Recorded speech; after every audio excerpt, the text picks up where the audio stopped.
On June 3rd, 2013, DONTNOD Entertainment released a video game titled Remember Me. More well known for episodic story-based choice games like 2015's Life is Strange and 2020's Tell Me Why, Remember Me was their first jump into game development. It received relatively positive reviews upon release, but has ironically been pretty forgotten about since. I do think it is kind of flawed, but I also think it deserves more eyes on it.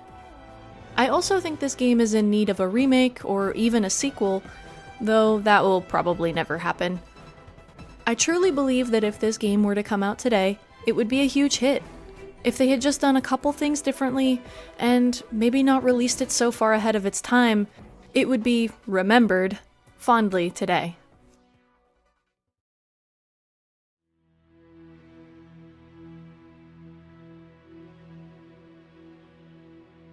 Neo Paris, 2084. Memorize is a megacorporation that has commodified memories.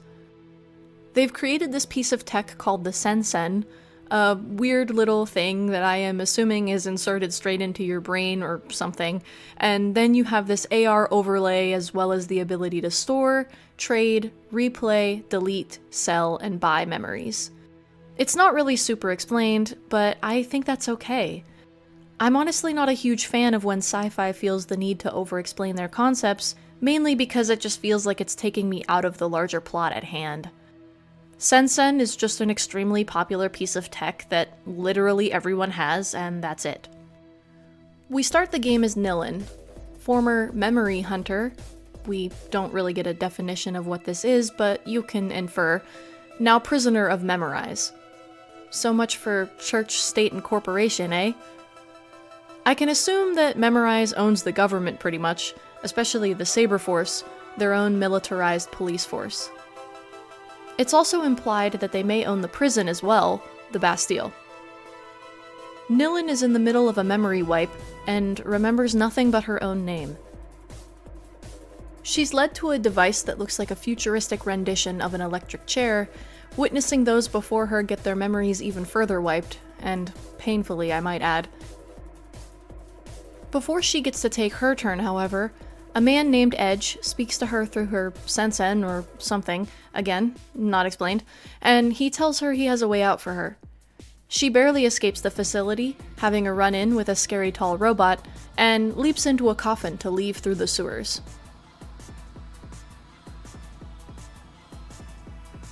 Once in the coffin, Edge explains to her about Memorize, how he's the leader of the Errorists, a group that wants to take down Memorize, how Nilin was the best memory hunter before her capture, and how he's planning on using her to take down Memorize once and for all. Once she's out of the coffin, she has her first run-in with the Leapers. Leapers were once normal humans but have been somehow mutantified via Sensen. Again, not really explained. Sensing a theme yet? Regardless, they're all crazy and talk about pain and fear all the time. Think splicers from BioShock, but making less logical sense. Edge tells her to go to a bar in Slum 404 to meet with an errorist who can provide her with her old equipment. Once there, the bar owner gives her her remixing glove, something that is only Nilin tech. Now this is 100% Nilin. Way above the model I used to use. It's beyond me, sister. You're the only one who can use it. Luckily, it's not long before we get to use this, as Nilin gets jumped by Olga Sedova, a world-class bounty hunter hired by Memorize. We enter a memory she has of her husband being worked on by a certain Dr. Quaid, helping to remove his leaperification. In her memory, Dr. Quaid tells her that the treatment is promising, but will require more visits and a lot more money. Olga sees the bounty on Nilin's head and tells Quaid to schedule more treatments. The memory ends, and we are told that we must alter her memory so that Quaid kills her husband instead. To memory remix, we just have to do a simple puzzle. We change small aspects in the memory, and once we change enough, and the right ones, we have the ability to alter the outcome of the memory. We successfully kill Olga's husband and leave her brain. Once back in the real world, Olga wants to help Nilin in the Errorist cause to take down Memorize, due to her now believing that Sen killed her husband. With a ride out of Slum 404 secured, we head out to the Saint Michel district.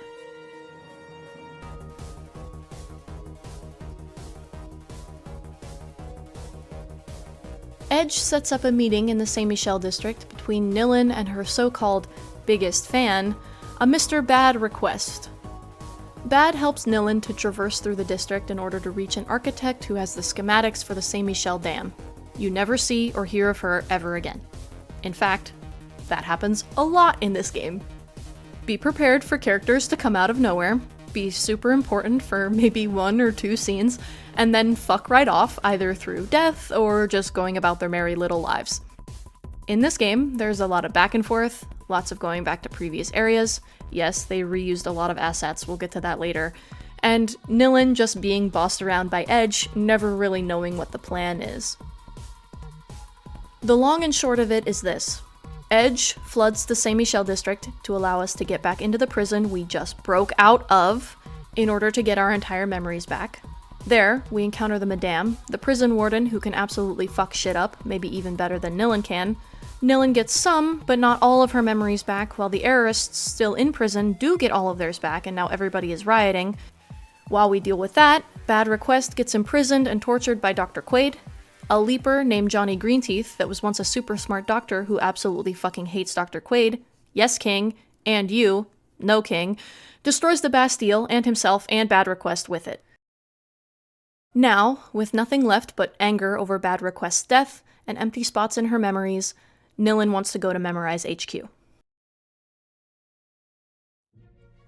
Nilin at this point is kinda over helping Edge. Another errand. I'm not some obedient valet, Edge. Though the citizens of Saint Michel are rich and privileged, Nilin draws the line at killing and displacing people due to flooding.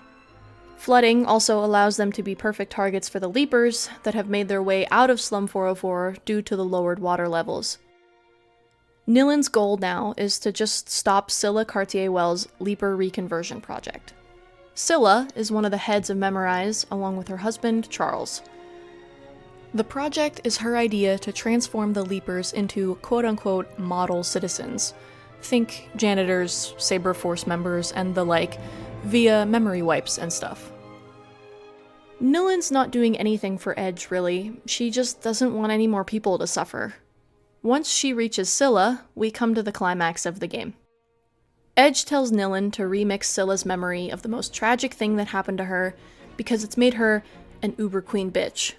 Okay, so Miss Cartier-Wells is an uber queen bitch. Nilin hops into Scylla's brain, and we find out that this tragic accident Scylla can't make herself forget is a car crash with her daughter, Nilin.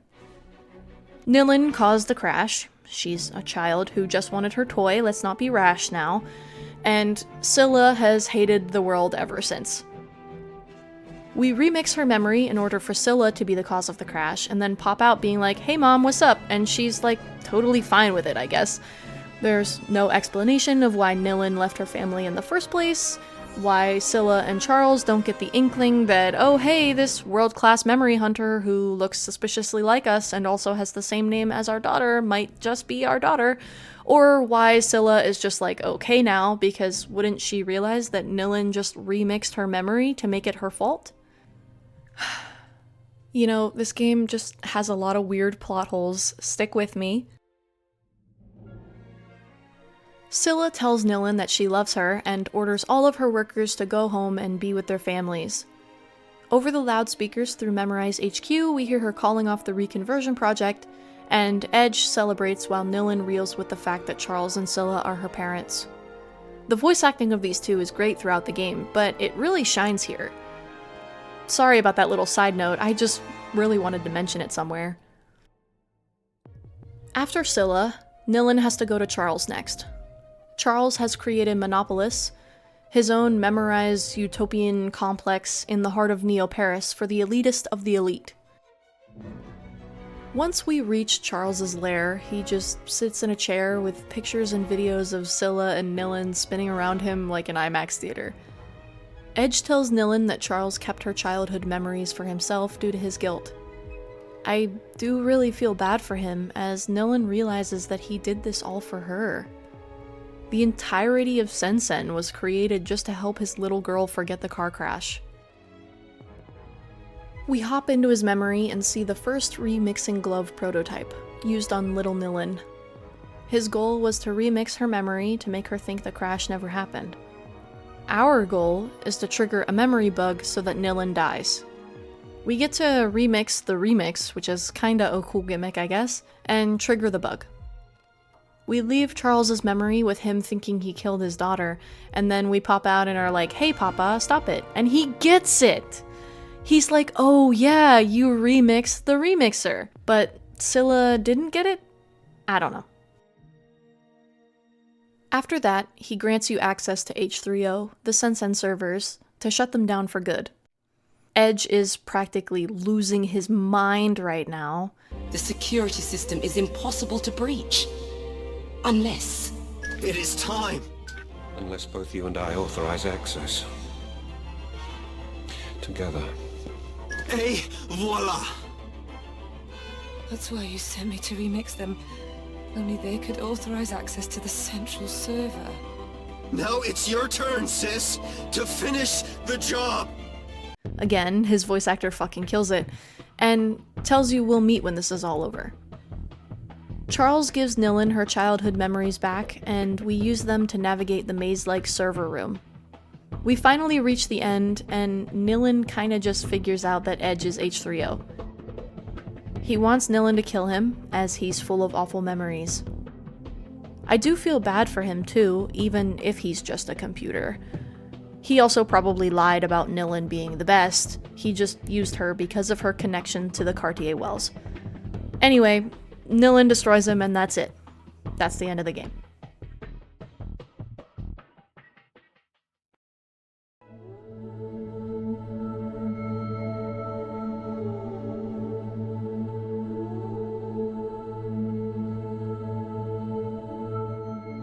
While it maybe wasn't obvious in my retelling of the story there is so much good stuff to talk about with this game, I could probably go on for ages. The music, the graphics, the setting, some of the story, the small design decisions, it's just all so good. In regards to the gameplay, a lot of people don't really like it. It's just a simple beat-em-up with a personalized combo system called press-ends. I personally think most of the people who don't enjoy it just aren't getting it, though.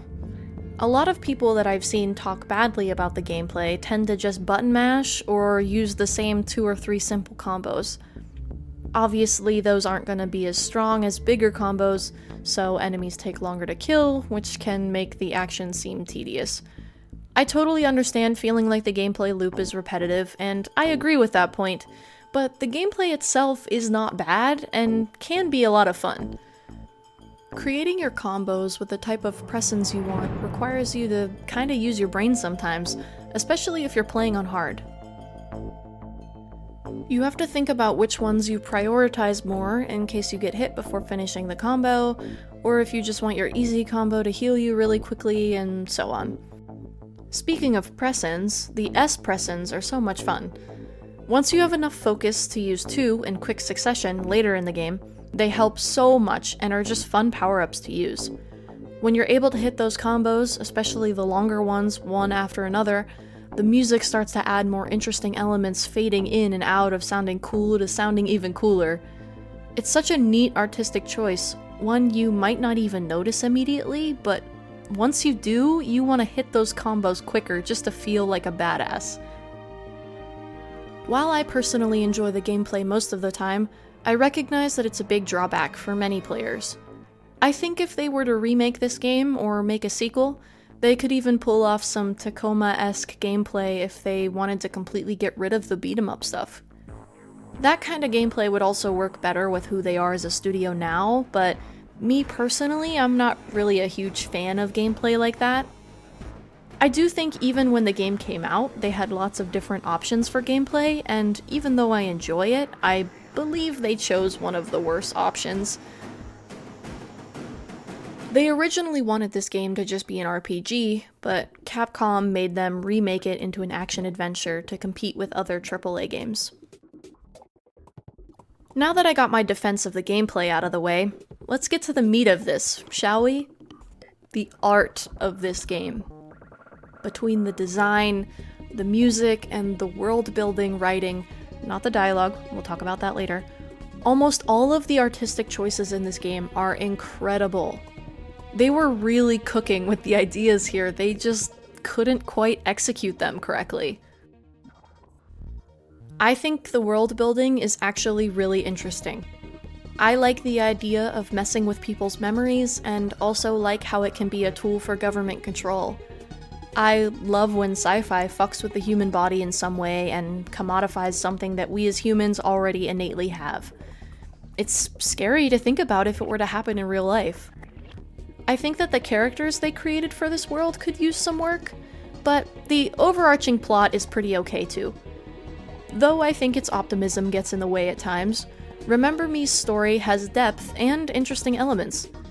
It attempts to take itself more seriously, even if deep down Nilin is a rich girl masquerading as someone in poverty.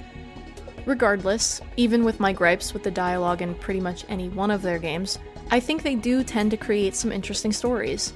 They really do just need better dialogue writers, man. Though I will admit Nilin can have some little tongue-in-cheek jokes that are funny occasionally. Let me guess. I'm going to learn that Bad Request is my secret brother. Is that it? Now, the graphics of this game are stellar. Let's just take a moment. Breathe it in. Look at how gorgeous Neo Paris is.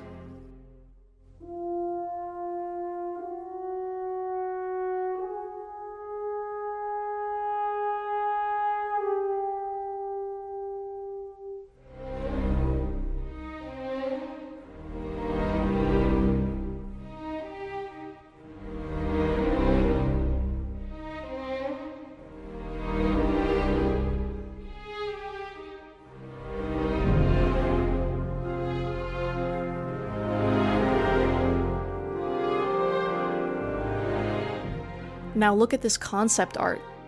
Look at what we could have had. Why did this have to be their first game? How I wish they would have released Life is Strange first, so that they could have had the budget to fully realize this world and their ideas without Capcom's blood-sucking getting in the way. I feel like it's pretty obvious that Capcom changed a fair amount of things here, or they had some issues with getting their ideas out there because of them. This was their only game published by Capcom, as Life is Strange was published by Square Enix, and they eventually began their own publishing studio in 2021. This is all the more reason for them to hopefully make a remake of this game, because they will no longer have a publisher breathing down their necks or making unnecessary changes to their ideas, as long as they still own this IP, which, to be honest, seems unlikely. There are so many little design quirks about this game that make it an absolute treat to play. The overlays of Store's signage, seeing Bad Request's little graffiti tags throughout the game, seeing him use his pick socket way before you get it from him later in the game, small things that happen during fights that are just cool to look at, and even Nilin's angel wings thing that she does when you first get a new S-Pressin. I mean, that one is just badass. 12-year-old me wanted to draw that so fucking bad, you have no idea. I think that a lot of the ego rooms, the internal memory spaces where some battles take place, are visually reminiscent of Nier Automata, especially the tower and the copied city, and this game predated that one by like 4 or 5 years. There's obviously so many great things about this game visually, but I saved my favorite artistic choice for last. The music. It is absolutely amazing. Olivier de Rivière composed all of the music for this game, and it is just absolutely breathtaking. Please, oh pretty please, DONTNOD, get this soundtrack pressed on vinyl. I will give you my firstborn child as payment. De Riviere created the most beautiful video game soundtrack I think I have ever heard. If you listen to the soundtrack on Spotify or whatever, it's obviously still good, but I think in-game is where this music really shines.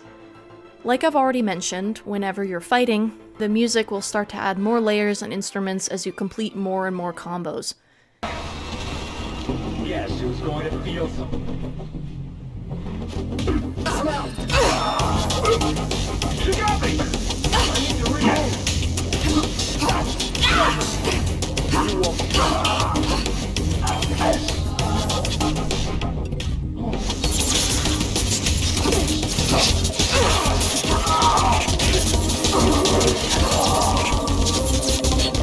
Get together! I can't see any! Whoa! Careful! I'm bugging that. Heavy, inner block.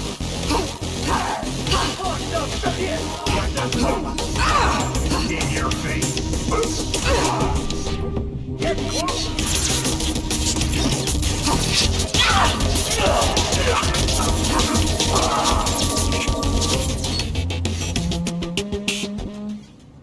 It makes you feel like a movie character, and makes it all the more upsetting when you fuck up a combo.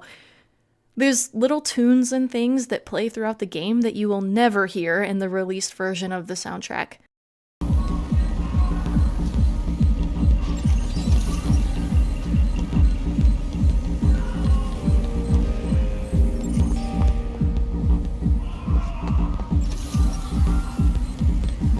There is a lot of music for this game, and I would love to hear it in its full glory.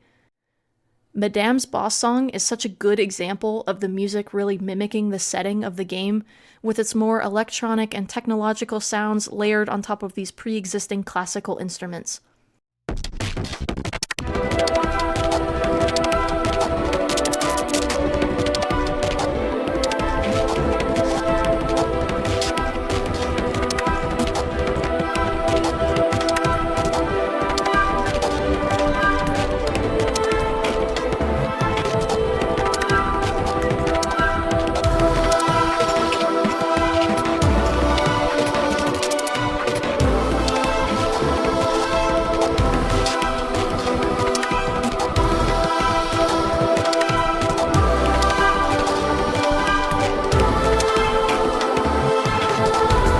Really feels like this fictional city breathed life into the audio design. In an interview with De Riviere, he acknowledges this and purposely worked with a real orchestra to create this soundtrack. There's a wonderful little video on the Capcom YouTube channel specifically about the music for this game, so I'll link it below if you'd like to watch it.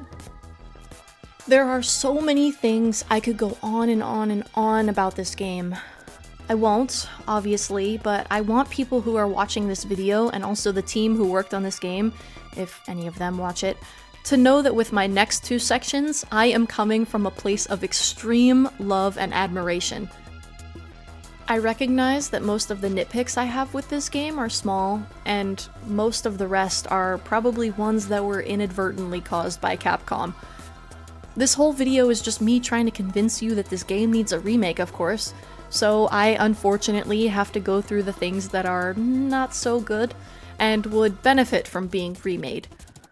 With that out of the way, let's get into...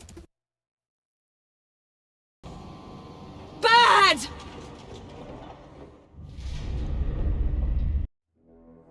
As much as I love the look, feel, style, music, and even most of the gameplay, it still suffers in some areas. I'll be the first person to say I didn't really like Life is Strange. I think the dialogue is rough, and the story has a fair amount of plot holes. This game is very, very, unfortunately, no different. Before I get into the heavy hitters, though, let me just mention a couple smaller issues I have. The voice acting of most side characters is not good. It's her, the escaped memory hunter. Okay. Patrol 17 log. Escaped suspect ID'd. Recovery in progress. I am Trace. the trace that precedes you. Johnny wants my heart for Christmas.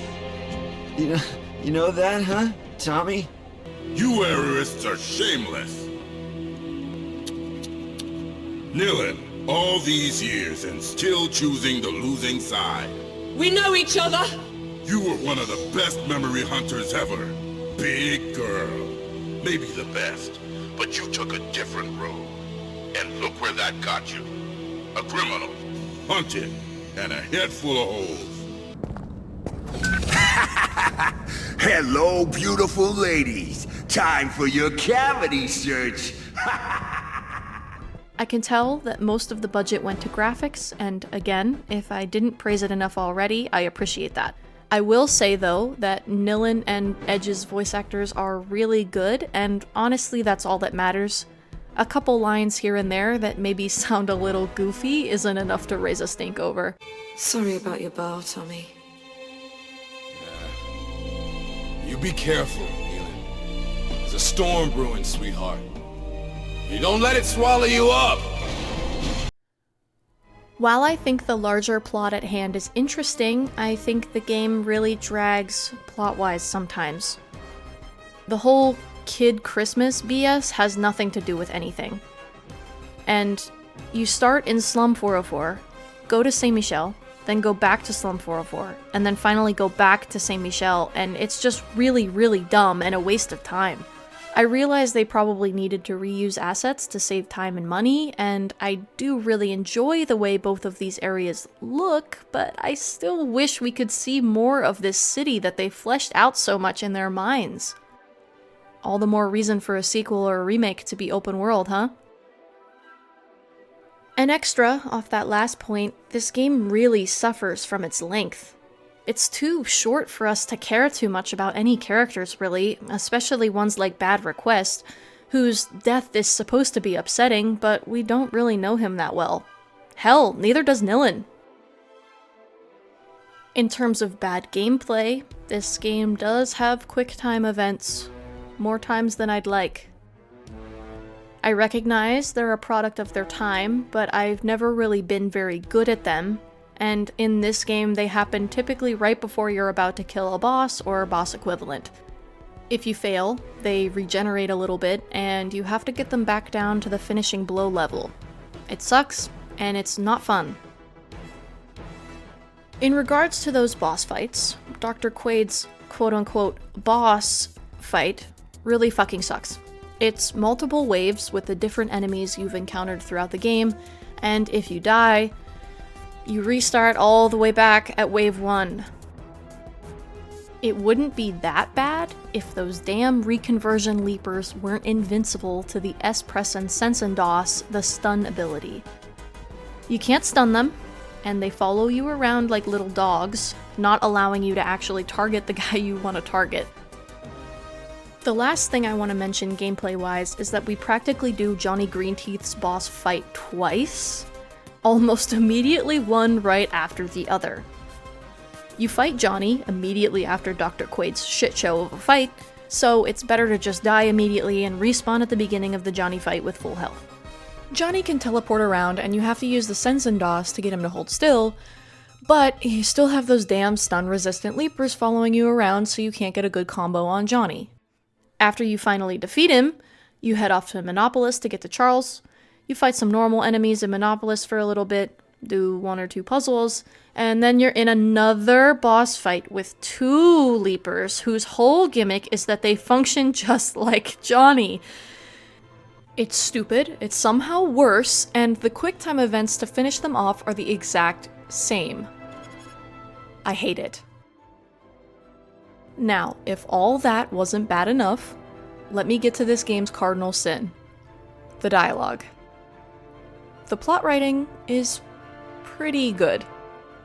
The overall story, twists and all, are actually not that bad. These writers really just don't know how to write people interacting.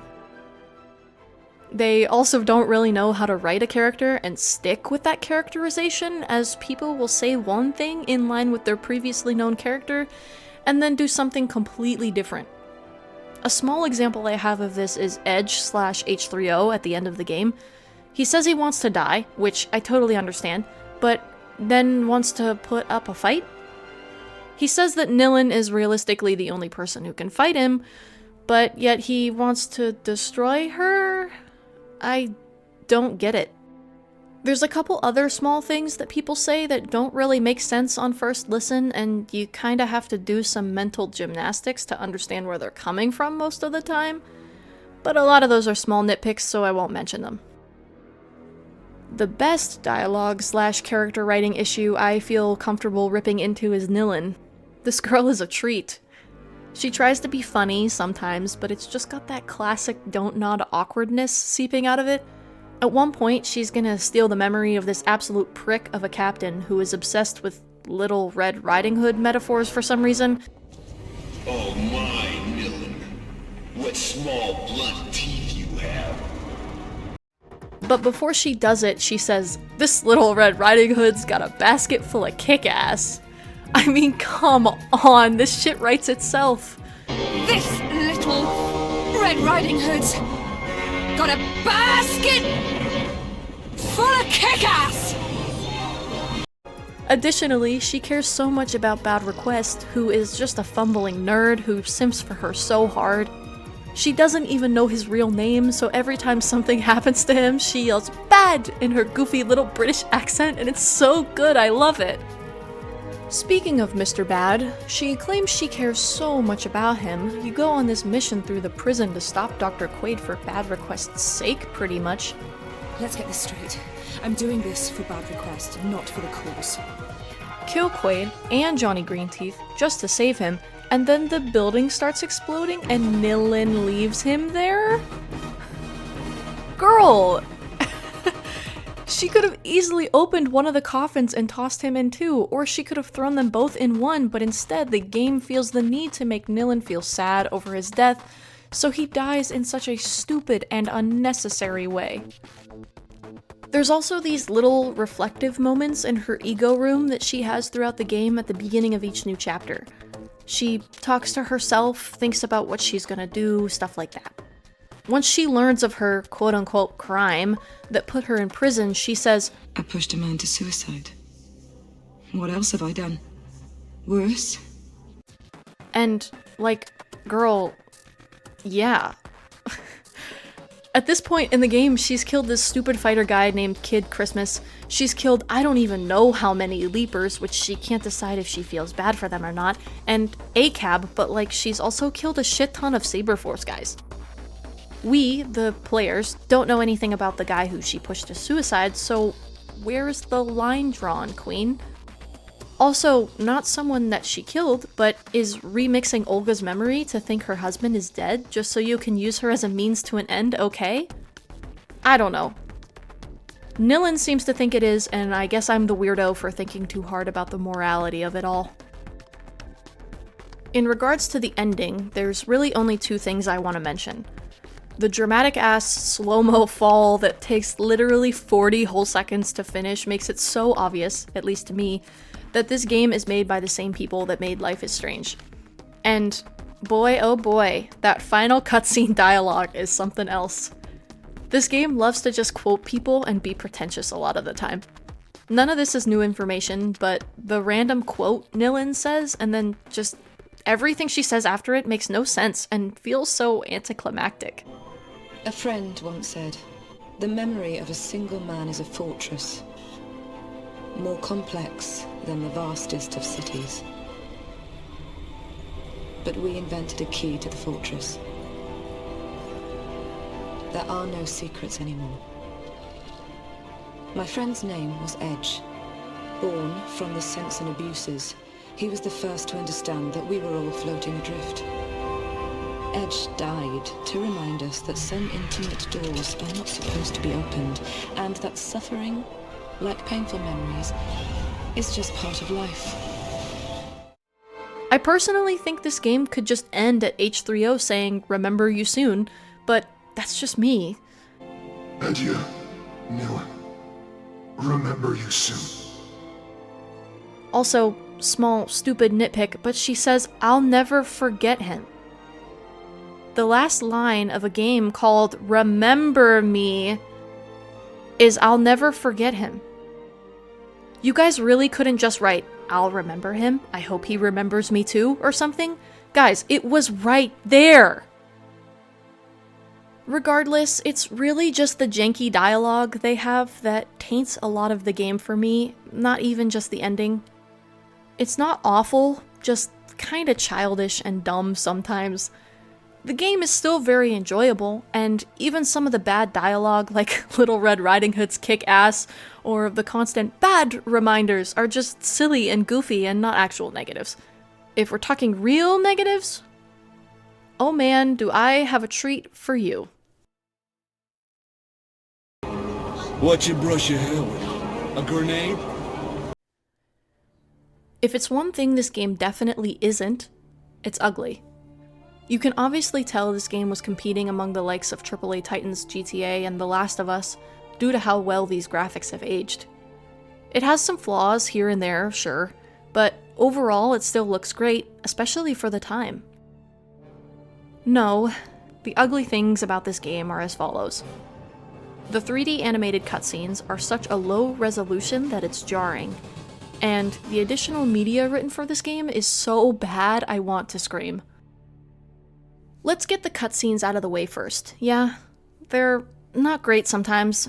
This game is so high quality graphics-wise, with such a realistic looking world, that sometimes when the cutscenes start playing, I immediately get pulled out of it.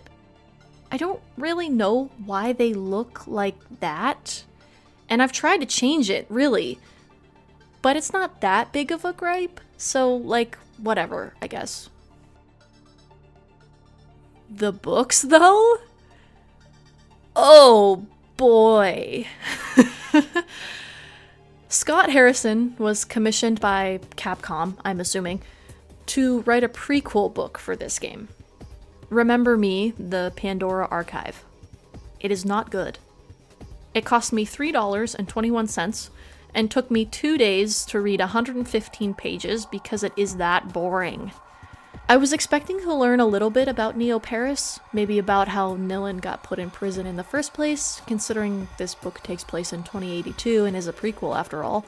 But no, we get none of that. Was I expecting it to be world-class literature? Absolutely not. But after looking at the very few overall positive reviews, I thought maybe this would be a nice little read to put me more into the world of Neo Paris. Unfortunately, they could have asked me in 2013 to write this, and I could have done just as good a job. There are a hell of a lot of editing mistakes throughout that make me wonder if it even went to an editor. Characters' names are sometimes spelled wrong, there's random brackets where they shouldn't be, the wrong forms of words are used, they say something along the lines of, "Am I clear?" as crystal, probably at least 5 times, and hell, there's so many goddamn characters, even the book forgets who's speaking once in a while. The story went nowhere, added a bunch of characters who mostly just die, the bad guy is bad just cause, and one of the main characters is, oh wow, also a backstabbing bad guy. It has a really good foreword from one of the writers of the game, and I really wish that one of them had written it instead, because maybe I would have actually enjoyed it. Even in my art book and other interviews done with the team, they talk about how they wanted to write so much material for this game. That leads me to believe that Capcom either wouldn't let them, so they commissioned someone themselves, or Capcom commissioned Mr. Harrison without really involving DONTNOD. I unfortunately could go on and on about this book, but I won't. It is practically licensed fanfiction, and I would be okay with that if I didn't have to pay for it. There is another piece of secondary media for this game that I did not have to pay for, but that doesn't mean it's necessarily better. Let me introduce Antoine's Journal. This story is a website written in conjunction with the game. As head of strategy, Lawrence Cowell put it, "When we pitched to Capcom, we had this crazy idea of, Remember Me is actually a 6-part story, and we're going to write the first 5 chapters. The game itself will be the 6th one." The story itself is rather short. written in small diary entries from the years of 1984 to 2084 when the game begins. The website where it was hosted is no longer up and running, but I was able to get the Wayback Machine to show me chapters 1 and 2. Past that point, it wouldn't load, so I did have to unfortunately just read it through screenshots on the game's wiki page, but I have a feeling I'm not missing very much. Their goal with this story was to create a piece of transmedia, something that was relatively new for the time and is mistakenly called an ARG, both in articles from the time and on the wiki page referring to it.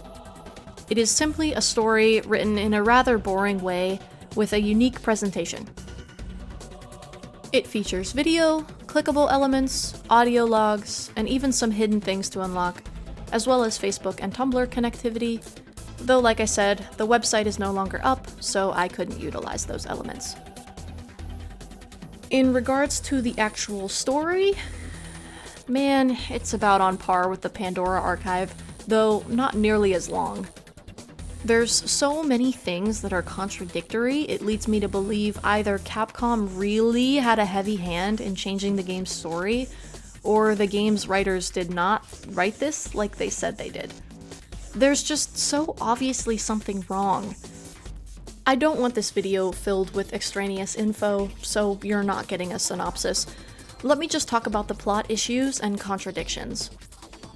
If you just play the game without getting too into the story or reading the little info pieces hidden throughout the game, you'll be under the impression that Charles maybe didn't create Memorize, but at least he created the Sensen. But if you read Antoine's journal, you'll realize that no, Antoine founded Memorize and even created the Sensen. The only thing Charles did was create the memory remixing. It's very confusing, and if you don't read all the hidden info, you'll probably be just as confused as I was. Antoine is a weirdo. He's not only an idiot, that's coming up next, but he also views women in a really weird way, other cultures in a really weird way, his own granddaughter in a really weird way. It's just ick. It gives me the ick. He can't ever fucking decide what he wants. It's so goddamn frustrating. I want money. I want to sell this revolutionary product. And then, OMG, the government is using it for bad? There's someone who committed suicide over my product? Oh no! This is supposed to be a smart man, but he can't see how easily it will be used for torture and mind control? In the story, the people of India tried to tell him this and he just brushed it off.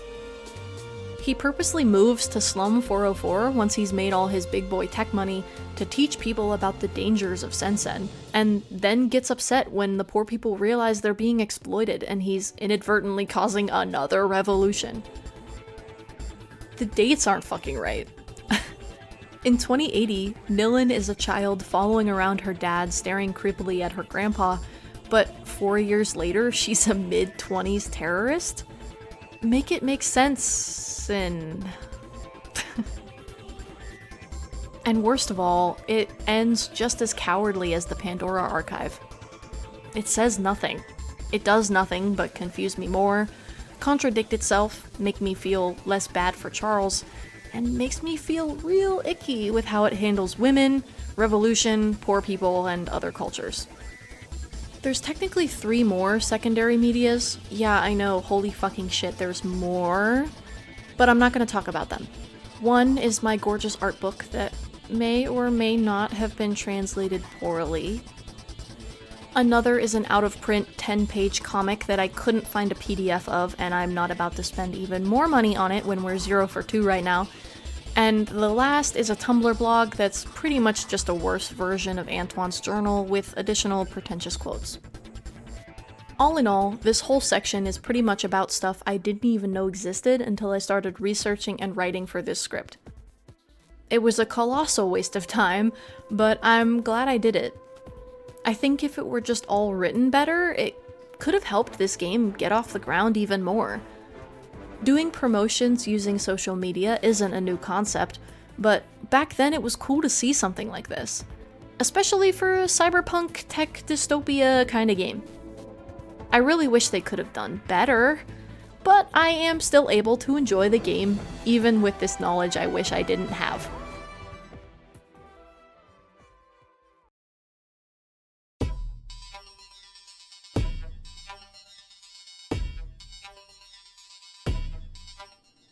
Now, I think just by me ripping apart this media and some aspects of the game earlier, it's obvious that the development was rough.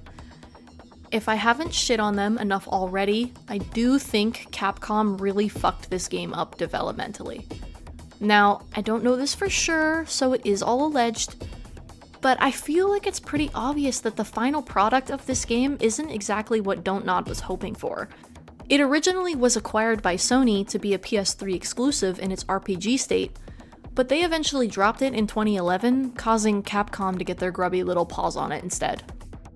I also think a huge downfall of this game was when it was released. There are so many things that were pushing against it at the time, and I believe if it were to be released again, not only would people be interested in it because, hey, it's the Life is Strange guys, but also because the gaming landscape has changed so much in the past 10 years. It released alongside AAA titans, The Last of Us and GTA 5. Releasing just a little over a week before the former, it definitely got drowned out in forums and other gaming spheres. And then GTA 5 came out, and I feel like it could have never competed. It also had the issue of having a female main character. In the late 2000s and early 2010s, gaming was still a very male-dominated space. Now though, it's become rather more accepting to female and non-male main characters. Obviously, there's still some cesspools existing, but indie games have really helped change the outlook on female protagonists and women-led stories. In an interview conducted with the game's director, Jean-Maxime Maury, he said that he wanted a cyberpunk-esque game that was more about emotion, intimacy, identity, and the way technology would intersect those. So he wanted a female protagonist to better reflect that. However, in the very woman-phobic 2010s gaming sphere, potential publishers were swayed from the project when DONTNOD would not change Nilin to a male. There's obviously a whole lot I could say about this, being a woman in gaming myself, but I don't really want this video to be about gender politics or whatever, so we're moving on. When the game finally released after a rocky development, it wasn't very well received. IGN gave it a 5.9, saying that "Remember Me is brimming with promise." Rock Paper Shotgun agreed with "Remember Me is one of those games I admire more than I like." And a Metacritic review reads, "Remember Me is a product where the effort made in creating a fascinating and credible world has taken away all the rest.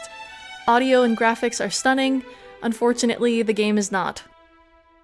Because of the mixed reaction it received, and again, releasing just a couple months before GTA 5, the game didn't do so hot financially. DONTNOD was so close to going under because of this game, and I'm sure Capcom dropped them immediately after the poor performance. Life is Strange helped them back out of the hole they had dug for themselves, and when previously they had had to beg publishers to back Remember Me, now they had publishers fighting over their second game. All this is more proof that this game's missed potential isn't fully DONTNOD's fault, and I truly do believe that with a proper remake it could excel and maybe even earn its place among the big leagues. All in all, this game is not perfect. It's not one of my favorite games of all time, and probably isn't really anyone else's either. However, I do believe it has a great base to build off of, is fun to look at and play and listen to, and could really use some new eyes on it. If it hadn't come out when it did, or if Capcom hadn't gotten their hands on it, or if it wasn't DONTNOD's first game, I think it could have done astronomically better. It could have been a real success. With its flaws, troubled development, and subpar character writing, it's still enjoyable in the state it's currently in, but could you imagine if they fixed those issues? If they remade it in today's graphics, tweaked some of the writing, axed some unnecessary characters, lengthened it a little, hell, even if they made it a little more of an open world, could you imagine? Maybe I'm one of the only people in the world still reeling with this game's missed potential. But I hope you leave this video seeing even just an ounce of what I see. Go purchase the game when it goes on sale, give it a playthrough, it's not that long, only about 10 hours, And tell me if you see what I do. Capcom certainly doesn't deserve the money, but maybe DONTNOD will make my dreams come true if enough people still show love for the game.